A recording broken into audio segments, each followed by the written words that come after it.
2차 세계대전 중에 젊은 공군 조종사 하나가 한 여인과 펜팔을 하게 되었습니다. 그 조종사는 이 전쟁의 공포와 허무감을 그 여인이 보내주는 편지를 읽으면서 위로를 받고 용기를 내었습니다. 전쟁이 끝나고 두 사람이 그 모 기차역 대합실에서 만나기로 약속을 하게 됩니다. 장미꽃을 가슴에 달고 있는 여인이 바로 그 여인입니다. 조종사가 그곳에 도착했을 때 두 여인이 눈에 들어왔습니다. 첫눈에 마음이 끌리는 미모의 아가씨와 가슴에 장미꽃을 달고 있는 40세 중반의 한 여성이 있었습니다. 그 미모의 아가씨는 미소를 보내면서 조종사를 지나쳤죠. 안타깝게도 이 장미꽃은 40대 여인에게 꽂혀 있었습니다. 잠시 조종사는 이제 자신이 둘로 분열되는 것을 느낍니다. 운명의 여인을 쫓아가야 할 것인가, 아니면 신의를 지켜야 할 것인가. 잠시 망설임 끝에 그는 중년 여인에게 다가갑니다. 저는 존 블랜포드 중입니다. 메이넬 양이시죠? 만나주셔서 감사합니다. 제가 오늘 저녁을 대접하겠습니다. 그러니까 이 중년 여인이 웃으면서 이렇게 말합니다. 방금 지나간 저 아가씨가 나에게 장미꽃을 달고 있어 달라고 부탁을 했습니다. 당신이 나에게 저녁을 초대하면 건너편 큰 식당에서 그 아가씨가 기다리고 있다고 전해달라고 하더군요 하는 그 이야기입니다. 좀 따뜻한 이야기인데, 이 펜팔의 여주인공은 바로 이 플랜포드 중위가 과연 신의가 있는 남자인가 없는 남자인가를 시험해보는 그런 아주 지혜로운 여인이었습니다. 오늘 본문 말씀은 무엇을 얘기하고 싶은 것이냐? 하나님은 아브라함에게 얼마나 신의를 지키시는 하나님인가? 하나님은 우리에게 그 약속하신 것을 어떻게 지키시는 하나님인가 하는 것을 우리가 오늘 말씀을 통해 배우려고 하는 것입니다. 오늘 말씀을 읽기 이전에 창세기 14장에는 우리가 읽지는 않았는데 큰 국제전쟁이 일어납니다. 그래서 4개의 강대국이 동맹을 맺고 소돔과 고모라를 공격을 하는 그런 장면이 나옵니다. 많은 사람들이, 이 소돔 사람들이 이제 포로로 끌려가게 되는데, 그때 롯의 가족들도 전부 포로가 돼서 이제 끌려가는 거예요. 이 소식을 아브라함이 들었어요. 이 마음이 너무 괴로운 겁니다. 조카 롯을 구해야 되겠는데 자기의 그 조그만 족장 세력을 가지고는 이 엄청난 강대국 군대를 상대할 수가 없어요. 그래서 고민을 하다가 야밤에 318명의 특공대를 자기가 기른 사병을 조직을 해가지고 야밤에 기습을 합니다. 하나님의 절대적인 도우심으로 이 포로들을 이제 구출해내고 재산도 이제 되찾게 되는 겁니다. 아브라함은 이 전쟁을 통해서 일개 족장 신분에서 아주 이 국제적으로 유명한 인물로 부상하게 됩니다. 그런데 하나님의 도우심이 없었으면 이 전쟁은 절대로 승리할 수 없는 그런 기적과 같은 전쟁이었거든요. 그래서 아브라함은 돌아오는 길에 예루살렘의 제사장이었던 멜기세덱 제사장을 만나서 그 축복을 받고 그에게 자기가 얻은 전리품의 10분의 1을 이제 드리게 됩니다. 이것이 바로 성경에 나오는 11조의 기원이 되는 겁니다. 또 아브라함은 소돔과 고모라에 사는 모든 백성들과 그 재산들을 그대로 돌려보냈습니다. 한 푼도 자기가 취하지를 않았습니다. 이렇게 함으로써 아브라함은 소돔과 고모라 사람들에게 하나님의 복이 되는 그런 선택을 한 것입니다. 이제 15장으로 들어와서 집에 돌아와서 홀로 가만히 있는 아브라함에게 두려움이 엄습해 오기 시작했습니다. 그 당시에 이 패전한 군대는 반드시 보복 전쟁을 하거든요. 반드시 보복 공격을 합니다. 아브라함은 4개 강대국의 원수가 됐기 때문에 언제 자기가 살고 있는 곳으로 군대가 들이닥칠지 알 수 없는 그런 불안에 사로잡히게 된 겁니다. 더 큰 문제는 아브라함에게 영적인 위기가 찾아왔습니다. 자기는 점점 늙어가고 있는데 하나님이 주시겠다고 하는 자식은 아무런 가능성이 없습니다. 자기는 점점 늙어가는데 아이는 생기지 않는 거예요. 그리고 하나님이 이 가나안 땅을 주시겠다고 약속을 하셨는데 자기는 한 평의 땅도 갖지 못하고 유목민으로 떠돌면서 살아가는 그런 신세에 처해 있는 겁니다.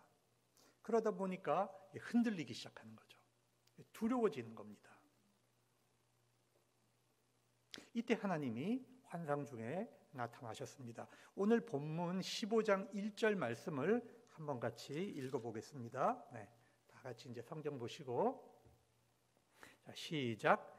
이후에 여호와의 말씀이 환상 중에 아브라함에게 임하여 이르시되 아브라함아 두려워하지 말라. 나는 네 방패요 너의 지극히 큰 상급이다. 하나님에 대한 신뢰가 없는 사람은 늘 실패에 대한 두려움과 공포가 있습니다. 사람이 한 번 실패하고 두 번 실패하는 것은 그 인간의 의지로 극복하고 이겨낼 수 있어요. 그런데 여러분 계속해서 3번 실패하고 4번 실패하고 5번 실패하면은 사람은 절망하게 됩니다. 절망한 사람은, 자신감이 없는 사람은 사람을 만나는 것이 두려워집니다. 그리고 아주 귀찮아집니다. 그리고 이 환경에 대한 불신, 분노가 이 안에서부터 올라오면서 사람에 대한 애정의 눈길이 사라집니다. 여러분, 하나님에 대한 신뢰가 없으면 우리의 미래는 굉장히 불안해집니다. 무엇을 하고 살아야 될지, 나의 꿈이 무엇인지 도저히 알 수 없는 그런 인생을 우리가 살게 되는 겁니다. 반면 하나님을 깊이 만나고 우리가 밑바닥에서 하나님의 신뢰를 확신하게 된 사람은 우리 안에 존재하고 있는 본질적인 두려움이 사라집니다. 제가 이 본질적 두려움이라고 했는데 그것은 뭐냐면 우리가 인생을 살아가면서 조그만 근심, 조그만 염려는 늘 있어요. 그건 사람이기 때문에 있는 건데 문제는 우리를 짓누르고 있는 그 본질적인 불안함입니다. 이것이 사라진다는 겁니다. 우리는 성경에 보면 아브라함의 하나님, 이삭의 하나님, 야곱의 하나님이란 표현을 종종 우리가 읽게 됩니다. 그런데 그것이 중요한 게 아니라 그 다음에 어떤 게 더 중요하냐면 그 하나님이 누구의 하나님이에요? 나의 하나님인 것을 고백해야 됩니다. 그 하나님이 우리의 인류를 창조하시고 이끌어 오시고 우리 족장들을 살려내신 하나님이 누구의 하나님이다? 나의 하나님인 것을 고백할 수 있게 되는 건데 그것은 바로 하나님에 대한 신뢰가 있을 때 그 고백이 나오는 겁니다. 이때부터는 여러분 세상이 다르게 보이기 시작해요. 세상이 따뜻해 보이고요. 사람을 보아도 그 사람의 굉장히 좋은 면이 보입니다. 누구를 봐도 그 사람이 가지고 있는 아름다운 모습들이 보이기 시작을 합니다. 그리고 하나님의 신뢰를 회복한 사람은 누군가가 나에게 호의를 표할 때, 누군가가 나에게 사랑을 줄 때 그것을 굉장히 기쁘게 받아들이는 그런 넉넉함도 생기는 겁니다. 하나님을 신뢰하는 사람은 죽음도 그렇게 크게 두렵지 않습니다. 성도 여러분, 우리의 삶이 아직도 나를 짓누르는 두려움이 나를 지배하고 있다면 우리가 하나님을 정말 깊이 만나는 그리고 하나님이 주시는 이 신뢰를 회복하는 체험을 반드시 우리가 해야 합니다. 우리 신앙생활에서 그것이 반드시 이루어져야 우리는 그 다음의 영적인 여행을 항해할 수 있게 되는 것입니다. 하나님을 신뢰하십시오. 모든 두려움을 이기고 승리하는 삶을 살 수 있기를 기원합니다. 다윗은요, 인생 말년이 참 비참했습니다. 가장 사랑했던 아들 압살롬이 자기의 형제들을 다 죽이고 아버지의 권력을 탈취하기 위해서 반란을 일으켰습니다. 그래서 다윗은 부랴부랴 도망을 가기 시작하는 거예요. 그 압살롬이 아버지의 첩들을 다 욕을 보입니다. 정말 인간으로서는 말할 수 없는 그 비참한 삶을 겪게 됩니다. 많은 부하들이 압살롬 군대에 가담을 했습니다. 백성들도 다윗에게 등을 돌렸습니다. 물론 이 범죄에 대한 심판이죠. 그래서 다윗은 가까운 신복만을 데리고 요단강을 건너서 이제 다른 나라로 지금 피난을 가려고 하는데 홍수가 들이닥쳐가지고 이 요단강물이 불어버린 거예요. 도저히 넘어갈 수도 없는 상황이 됐어요. 이때 이 다윗이 쓴 시가 시편 3편, 그 시인데 거기에 다윗의 심정이 잘 나타납니다. 여호와여, 나의 대적이 어찌 그리 많은지요. 나를 치는 자가 많습니다. 그런데 3절에 보면 다윗이 오히려 하나님을 찬양하고 신뢰하는 장면이 나와요. 여호와여, 주는 나의 방패시요 나의 영광이요 나의 머리를 들어주시는 자입니다. 여러분, 다윗은 아무도 지금 보호할 사람이 없죠. 얼마나 수치스러워요. 얼굴을 숙이고 살 수밖에 없어요. 그런데 하나님이 방패가 되시고 하나님이 영광이 되시고 하나님이 내 머리를 들게 해주신다는 거예요. 내 수치를 가려주신다는 거예요. 여러분, 아무리 인생이 어려워도 자식이 애비 죽이겠다고 이 군대를 몰고 추격하는 다윗처럼 이런 기가 막힌 상황을 당한 사람이 어디 있습니까? 그런데 다윗은 하나님을 방패라고 지금 말하고 있는 거예요. 오늘 본문에 보면 하나님은 아브라함에게 내가 너의 방패가 되어주겠다 말씀합니다. 여러분, 군인 앞에 이 방패가 얼마나 중요합니까? 이 고대 전쟁에서 방패가 딱 있으면 화살도 못 들어오고 창도 못 들어오고 칼도 못 들어오죠. 그런데 이 방패라고 하는 것은 한 방향만 막아주잖아요. 그죠? 근데 하나님께서 우리의 방패가 되어주시면 그 하나님은 우리의 사방팔방을 다 막아주시는 하나님이에요. 가장 안전하게 우리를 지키시고 보호하시는 분이 하나님이신 거죠. 그래서 다윗은 시편 3편 5절 6절에서 노래합니다. 내가 누워 자고 깨었으니 여호와께서 나를 붙드심이로다. 천만인이 나를 둘러싸려 하여도 치려하여도 나는 두려워하지 않겠습니다 라고 고백을 합니다. 방패 되시는 하나님을 믿었기 때문에 다윗은 적군에게 둘러싸여 있어도 잘 자고 잘 먹고 두려워하지 않는다고 고백을 하는 것입니다. 또 하나님은 아브라함에게 나는 너의 큰 상급이다 이렇게 말씀하셨어요. 여러분, 아브라함은 이 전쟁터에서 얻은 전리품을 그대로 돌려보냈어요. 왜? 하나님의 영광 때문에. 내가 이방인의 제물로 부자가 되었다는 소리가 듣기 싫었어요. 그래서 모든 전리품을 다 돌려보냈어요. 아무것도 받은 게 없어요. 그런데 하나님은 내가 바로 너의 상급이다.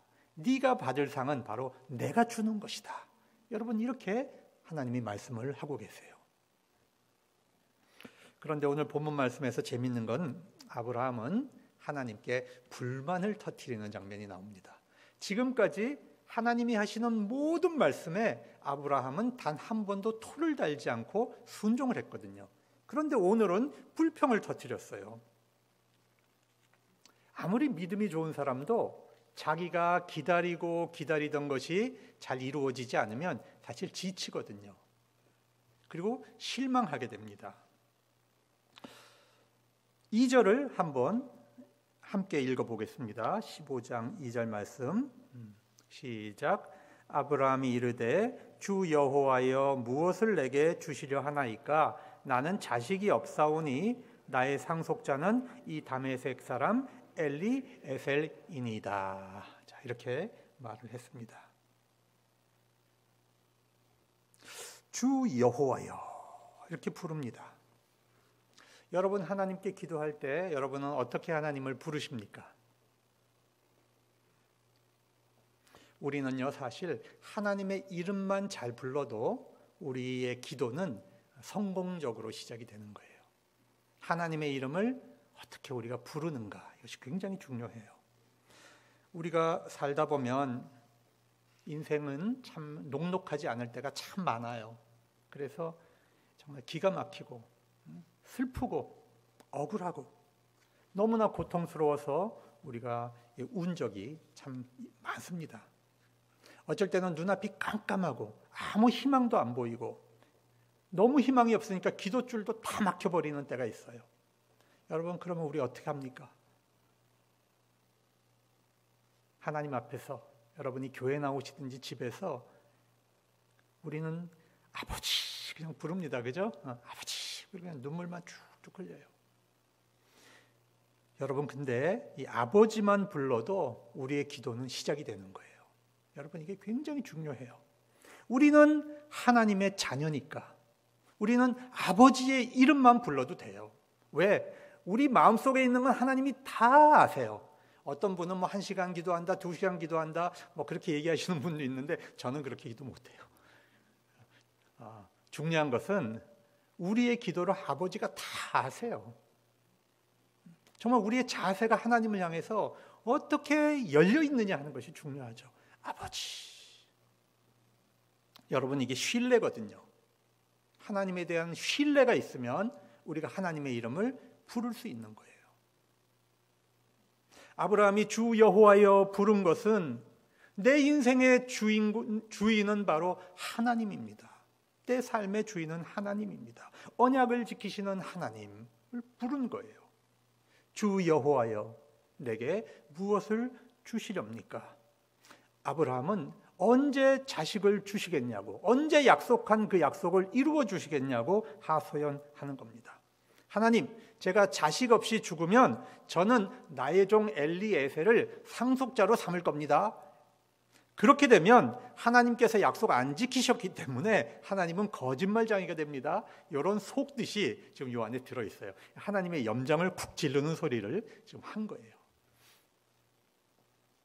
실제로 그 당시 메소포타미아의 법을 보면 어떤 주인이 자식이 없이 세상을 떠나게 되면은 자기에게 가장 충실했던 이 집사를 양자로 들여가지고 그 사람에게 모든 재산을 상속해주고 자기 가문을 상속하는 그런 일들이 실제로 일어났습니다. 그래서 아브라함 마음속에 한편에는 그게 있는 거예요. 이게 내가 후사가 없으면 엘리에셀에게 줘야 되겠다, 이게 있는 거예요. 근데 하나님은 참 재미있으신 분인데 이 자녀들이 기도 중에 불평불만하는 것을 그렇게 크게 야단치지 않습니다. 여러분, 기도 중에 불평하는 것은 사실 하나님 앞에 믿음이 있기 때문에 하는 거예요. 진짜 큰 문제는 기도 안 하는 게 문제지. 기도하면서 하나님 앞에 불평할 수 있어요. 하나님이 다 받아주세요. 그 정도는. 아브라함은 하나님께서 나를 사랑하신다는 것을 재확인하고 싶었던 것입니다. 근데 하나님은 이 아브라함의 잘못된 생각을 고쳐주셨습니다. 아니다.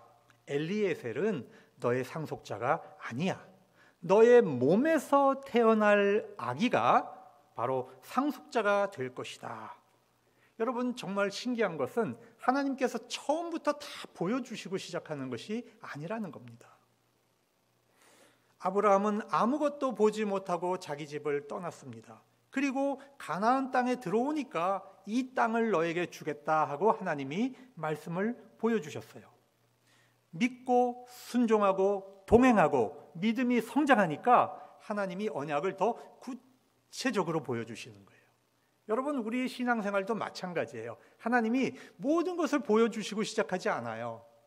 우리의 자녀들의 이야기, 우리 삶의 미래, 우리 교회의 비전, 모든 것을 한 번에 보여주시지 않아요. 중요한 것은 우리가 신앙이 성장하면, 믿고 순종하면서 신앙이 커지면 그만큼 더 크게 하나님이 그 언약을 보여주시는 원리가 여기에 들어있어요. 근데 재미있는 것은 너의 몸에서 태어날 자, 이렇게 말했습니다. 그러니까 아브라함 생각이 큰 오해를 한 겁니다.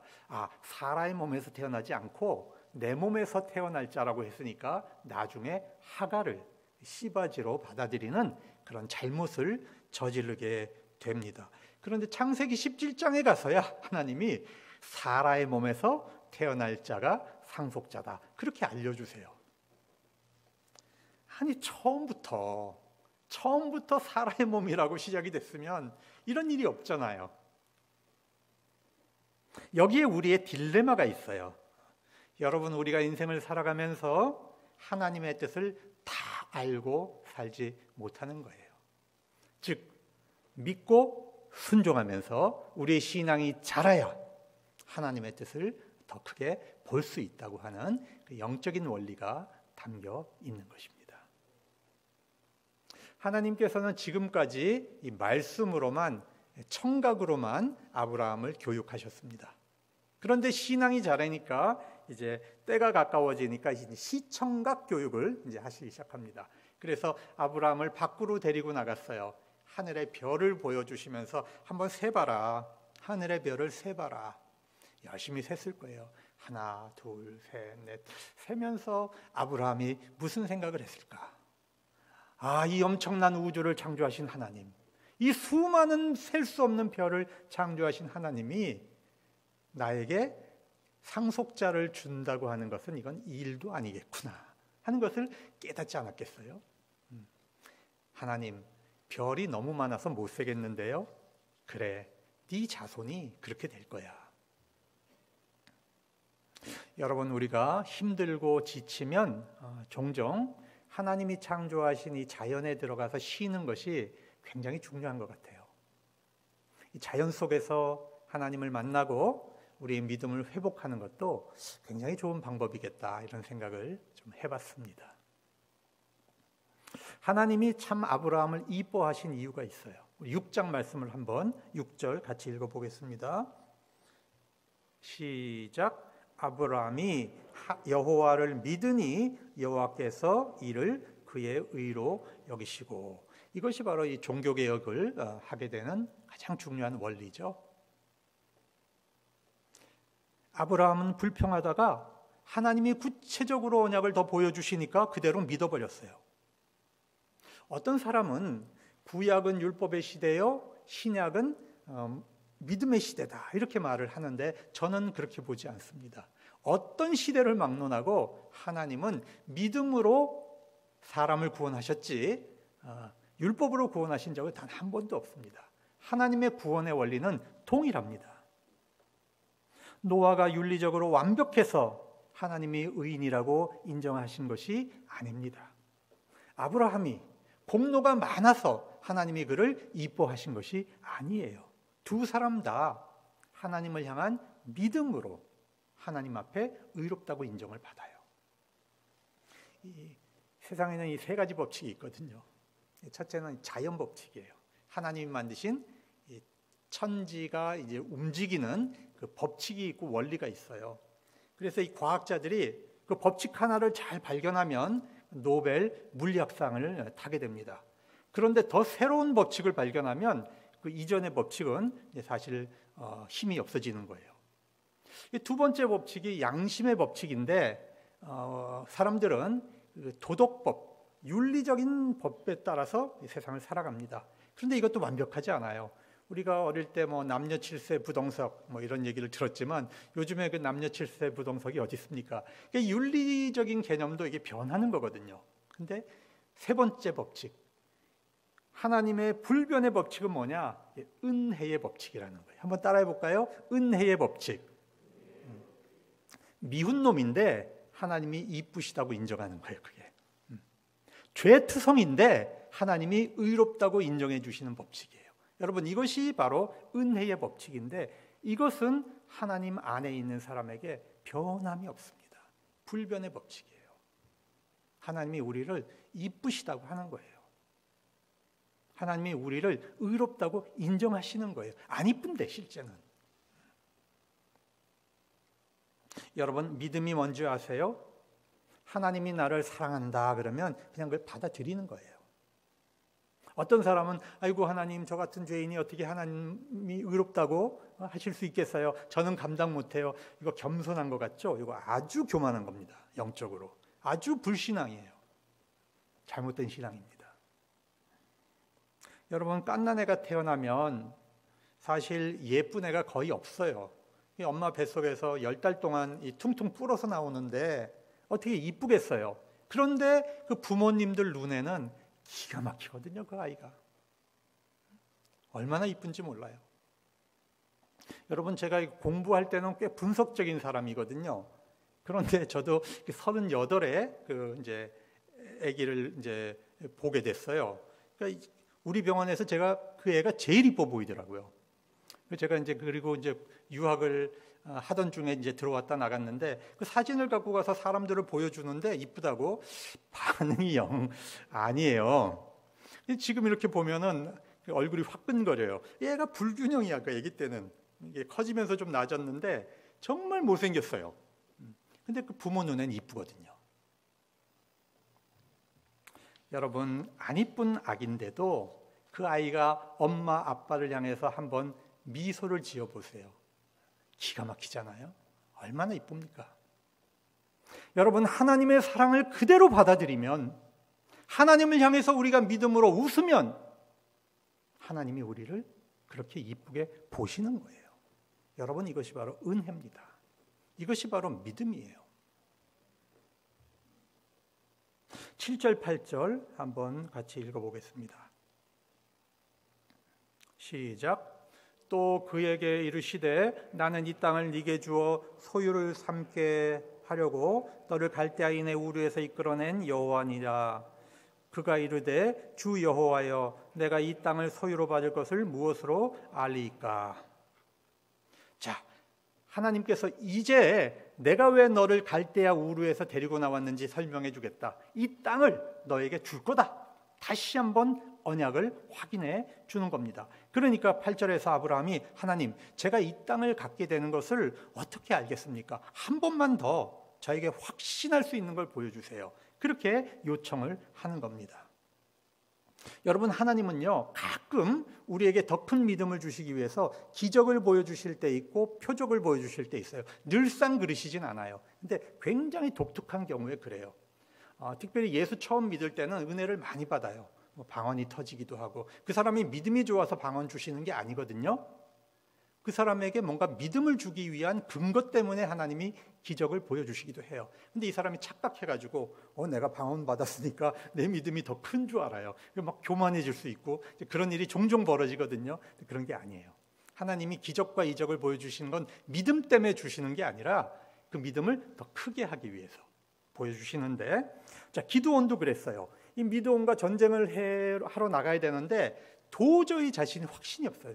전쟁할 수 있는 확신이 없어요. 하나님 앞에 하나님 뭐 좀 보여주세요. 뭘 보여줄까? 제가 양털 한 뭉치를 문 밖에 놓을 텐데 다음 날 아침 이 양털만 젖고 땅은 그대로 있게 해주세요. 하나님이 들어주셨어요. 이제 할래? 기도니 하나님 한 번만 더 보여주세요. 내일은요 정반대입니다. 이 양털만 뽀송뽀송하고 땅은 축축하게 해주세요. 하나님이 들어주셨어요. 여러분, 하나님께서 너 지금 나하고 장난하니? 그러지 않고 들어주셨어요. 아브라함도 새로운 확신이 필요했거든요. 그래서 하나님에게 무언가를 보여달라고 요청을 했어요. 자, 이게 이제 굉장히 중요합니다. 아브라함을 하나님께서는 시청각 교육만 갖고도 안 되니까 피의 계약 의식을 맺게 되는 겁니다. 이 지금 15장이 굉장히 중요한 장이거든요. 창세기에서는. 자, 짐승 중에 3년 된 것을 골랐다 그랬는데 그것은 뭐냐? 가장 값비싼 것, 가장 소중한 것을 골라낸 겁니다. 그래서 반을 쪼개요. 그리고 이 쪼개진 사체를 마주보게 이렇게 이제 세워놓게 됩니다. 여러분, 그 언약이라고 하는 말은 히브리 말로 쪼갠다 그런 뜻이 있어요. 이게 왜 생겼냐 하면 옛날에 그 장사하는 사람들이 언약을 맺을 때 이 대나무에다가 계약서를 씁니다. 그리고 반을 딱 쪼개서 가지고 가요. 그리고 이 사람은 물건 가져오고 이 사람은 이제 돈을 가져와요. 그래서 서로 이 대나무를 딱 합쳐보고 그것이 이제 딱 들어맞으면 그 다음에 이제 상거래가 이루어지는 겁니다. 그래서 이게 쪼갠다는 말이 바로 이 언약이란 뜻이에요. 그래서 하나님께서도 이 언약을 확인할 때 이 짐승을 쪼개 놓으신 거예요. 이 고대 근동 국가에서 왕들이 또 동맹을 맺을 때도 이런 방법을 택했습니다. 이 짐승을 이 코뼈부터 이 엉치뼈까지 절반을 다 쪼갭니다. 이렇게 놓으면은 그 사이에 피가 흐르지 않겠어요? 그죠? 핏길이 생기는 거거든요. 양쪽으로 들어가요. 계약 당사자가. 그래서 피 한 가운데서 약속을 맺는 겁니다. 이게 무슨 뜻이냐면 둘 중 하나가 약속을 어기면 이 짐승처럼 쪼개져서 죽어도 좋다 하는 약속을 하는 거예요. 무시무시한 약속을 하는 겁니다. 절대로 배신하면 안 된다는 거죠. 17절, 18절 말씀을 한번 읽어보겠습니다. 성경 말씀 15장 17, 18 시작. 해가 져서 어두울 때에 연기나는 화로가 보이며 타는 횃불이 쪼갠 고기 사이로 지나가더라. 그날에 여호와께서 아브람과 더불어 언약을 세워 이르시되 내가 이 땅을 애굽 강에서부터 그 큰 강 유브라데까지 네 자손에게 주노니. 자, 별을 보면서 자식을 약속해 주셨고, 자, 이 피의 언약을 하면서 땅을 재확인해 주시는 겁니다. 여러분, 불과 연기가 이 쪼개진 재물 사이를 탁 지나가는 겁니다. 깜깜해졌을 때. 이 연기는 바로 구름 기둥을 상징하는 것이고요. 이 불은 바로 불 기둥을 상징하는 거예요. 하나님의 상징입니다. 하나님께서 그 쪼개진 재물 사이를 지나가셨어요. 여러분, 이건 기가 막힌 얘기입니다. 하나님께서 내가 만일 약속을 어기면, 내가 만일 언약을 어기면 이 짐승처럼 쪼개져도 좋다고 하는 것을 아브라함에게 약속으로 보여주시는 거예요. 말씀만 하셔도 되는데 인간의 방법으로 아브라함에게 확신을 시켜주는 겁니다. 하나님께서는 믿음이 없는 사람을 위해 이렇게 피의 계약의식을 세워서 아브라함에게 보여주셨어요. 그런데 놀라운 것은 하나님께서 아브라함에게 너도 지나가라 그렇게 말씀하지 않는다는 겁니다. 왜? 인간은 하나님 앞에서 수없는 약속을 하고 수없는 언약을 하고 수없는 서원을 하고 안 지켜요. 못 지킵니다. 하나님이 그것을 아세요. 우리의 연약함을 하나님이 아십니다. 그래서 우리에게 그 피 가운데를 지나가라고 명령하지 않으시고 하나님 한 분만 지나가시는 거예요. 여러분, 이것이 은혜입니다. 하나님께서 우리를 향해 그 피 가운데로 지나가라고 하면은 우리는 수천 번, 수만 번 쪼개져도 모자랄 거예요. 너는 약속을 못 지켜도 나는 일방적으로 너와 맺은 약속을 지키겠다 하는 것이 하나님의 은혜입니다. 여러분, 얼마나 은혜로운 하나님이세요? 얼마나 우리를 사랑하고 아끼고 보호하시는 하나님이세요? 그러나 우리도 하나님 앞에 약속은 지켜야 합니다. 할 수 있는 한. 예레미야 34장 18절에 보니까 하나님이 범죄한 이스라엘 백성에게 이렇게 말씀하십니다. 송아지를 쪼개놓고 그 사이를 지나가면서 나에게 약속을 해놓고 지키지 않는 너희를 징벌하겠다. 자기들이 하나님 앞에서 쇼를 했어요. 내가 하나님 앞에 약속 지킨다고. 그래놓고 약속을 안 지켜요. 결국 하나님과의 언약을 깨고도 회개치 않은 그 백성은 바벨론 포로가 되고 그 나라는 멸망하고 말았습니다. 여러분, 우리가 하나님 앞에 언약을 깨면 우리는 회개해야 합니다. 오늘날 우리가 쉽게 볼 수 있는 언약들이 있습니다. 결혼식도 있고 세례식도 있죠. 신랑과 신부는 하나님과 교회 증인 앞에서 아름다운 가정을 이루겠습니다. 우리가 서원을 하잖아요. 근데 이게 세상의 가치관이 자꾸 무너지니까 가정이 너무 쉽게 지금 파괴되는 현상을 우리가 종종 발견합니다. 두 번째, 이 세례식인데, 여러분, 이 세례는 중생한 성도가 예수 그리스도와 한 몸이 되는 결혼식과 같은 거예요. 그렇기 때문에 죄에 대해서 죽고 부활한 몸으로 다시 사는 것이 바로 이 세례이죠. 그래서 세례받은 성도가 주님을 떠나는 것, 이것도 사실은 계약 위반입니다. 언약을 깨는 거예요. 이 외에도 우리는 개인적으로 하나님 앞에 많은 약속을 우리가 한 것이 있습니다.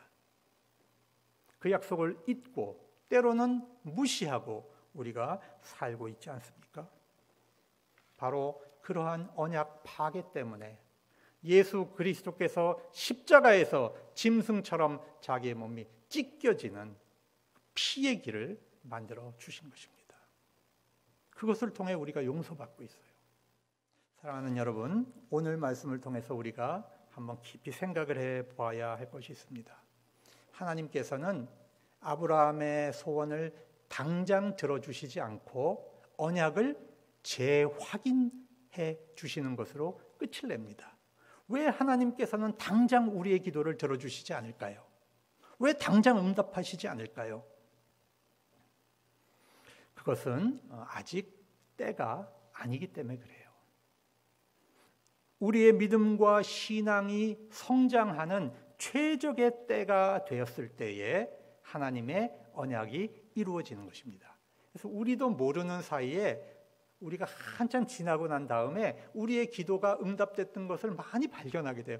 우리는 기도하고 잊어먹었는데 한참 지나고 나면 우리가 과거에 했던 기도들이 다 응답돼 있어요. 사실은 우리 자녀를 놓고 여러분들 생각해 보세요. 하나님께서 사실은 거의 모든 것을 응답하셨는데 우리는 기억을 못해요. 하나님의 때에 언약을 이루십니다. 둘째, 나의 주변 사람이 아직 준비가 되어 있지 않기 때문에 그 응답이 즉시 이루어지지 않습니다. 여러분, 사라는 자기 몸으로 아기를 낳을 수 있다는 것을 도저히 믿지 못합니다. 아직 믿음의 어머니가 아닙니다. 그렇기 때문에 지금 시간이 필요한 거예요. 셋째는 나 자신이 준비되어 있지 않기 때문에 그래요. 여러분, 기도의 응답을 무엇인가를 얻는 거라고 생각을 하면 그거는 우리의 신앙이 지금 아주 낮은 수준에 있는 거예요. 기도에서 무엇인가를 얻는 것, 여러분 그게 아니고 기도의 응답은 내가 하나님 쓰기 좋은 그릇으로 바뀌는 거예요. 무엇을 얻는 것, 주시는 것, 그거 우리가 기도 안 해도 주셔요. 진짜 중요한 것은 우리의 기도의 응답은 내가 바뀌는 거예요. 하나님 쓰기 좋은 그릇으로. 여러분, 정말 우리의 신앙이 이거를 목표로 살아야지 우리가 기도해서 얻고 또 얻고 또 얻고 또 얻고, 그것이 기도의 응답이라고 생각한다면 우리는 정말 얕은 물가에서 발만 동동동동 치고 있는 그런 신앙생활을 우리가 하는 겁니다. 바뀌어야 됩니다. 우리의 큰 기도의 목표는 내가 정말 하나님 쓰시기에 좋은 그릇으로, 영적인 그릇으로 바뀌는 그 응답이 이루어질 수 있기를 바랍니다. 많은 그리스도인들이 자기 삶 속에 이미 하나님의 언약이 있는 것을 모르고 살아갑니다. 그것을 누리지 못하고 살아갑니다. 여러분, 우리는 좀 돈 좀 있는 사람이 우리에게 뭔가를 약속하면 그날 밤 마음이 막 설레요. 뭔가 큰 약속을 받은 것 같아요. 그런데 정작 하나님의 약속에는 우리가 아무 감동도 없고 아무 설렘도 안 갖고 살아가요. 정말 큰 문제 아닙니까? 사랑하는 성도 여러분, 우리 하나님은요, 나의 하나님은, 우리의 하나님은 우리에게 주신 언약을 절대로 바꾸지 않고 그 언약을 지키시는 하나님입니다. 그 하나님을 우리는 신실하신 하나님이라고 부르는 거예요. 자, 한번 같이 해볼까요? 신실하신 하나님, 나의 하나님, 신실하신 하나님. 교회를 통해 그 약속을 소망하면서 믿음으로 승리할 수 있기를 기원합니다. 기도하겠습니다.